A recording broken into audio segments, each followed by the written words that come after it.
दोस्तों राधे राधे। कैसे हैं आप लोग? आशा करता हूं कि आप लोग अच्छे होंगे और मैं भी अच्छा हूं।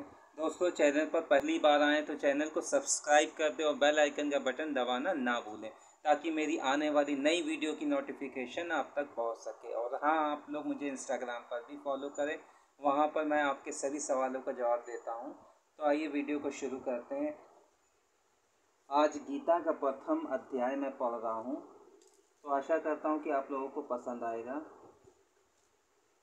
श्री भगवान ने अर्जुन को निमित्त बनाकर समस्त विश्व का श्री गीता के रूप में जो महान उपदेश दिया है, ये अध्याय उसी के अवतारम के रूप में दोनों ओर के प्रधान योद्धाओं के नाम गिनाए जाने के बाद मुख्यतया अर्जुन के बंधु नाश की आशंका से उत्पन्न मोहजनित विषाद का वर्णन है। इस प्रकार विषाद भी अच्छा संग मिल जाने पर सांसारिक भोगों में वैराग्य की भावना द्वारा कल्याण की ओर अग्रसर करने वाला हो जाता है। इसीलिए इसका नाम अर्जुन विषाद योग रखा गया है। इस अध्याय के पहले श्लोक में धृतराष्ट्र ने संजय से युद्ध का विवरण पूछा है। इस पर संजय ने दूसरे में द्रोणाचार्य के पास जाकर दुर्योधन की बातचीत आरंभ करने का वर्णन किया गया है। तीसरे में दुर्योधन द्रोणाचार्य से विशाल पांडव सेना देखने के लिए कहकर चौथे से छठे तक उस सेना का प्रमुख योद्धाओं के नाम बतलाए गए। सातवें द्रोणाचार्य से अपनी सेना के लिए प्रधान सेना नायक को भली भांति जान लेने के लिए कहकर आठवें और नवें श्लोक में उनमें से कुछ एक नाम और सब वीरों के पराक्रम तथा युद्ध कौशल का वर्णन किया गया है। 10वें में अपनी सेना को अजय और पांडवों की सेना को अपनी अपेक्षा कमजोर बताकर 11वें में सब वीर से भीष्म को रक्षा करने के लिए अनुरोध किया गया। 12वें में भीष्म पितामह के शंख बजाने और 13वें में कौरव सेना में शंख, नगाड़े, ढोल, मृदंग और नरसिंह आदि विभिन्न बाजों के साथ वज्र उठाने का वर्णन है।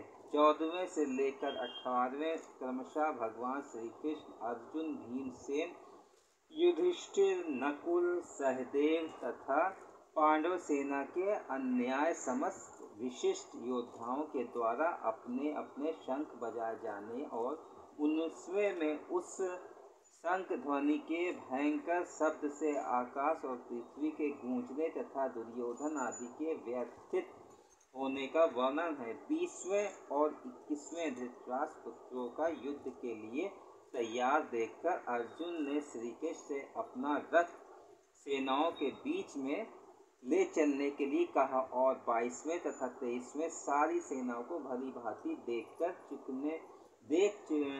चुकने तक रथ को वहीं खड़े रखने का संकेत करके सबको देखने की इच्छा प्रकट की। 24वें और 25वें अध्याय के अनुरोध के अनुसार रथ को सेनाओं के बीच में खड़ा करके श्री कृष्ण ने युद्ध के लिए एकत्रित सभी वीरों को देखने के लिए अर्जुन से कहा। इसके बाद 30वें तक स्वजन समुद्र को देखकर अर्जुन के व्याकुल होने का तथा अर्जुन के द्वारा अपनी शोकाकुल स्थिति का वर्णन है।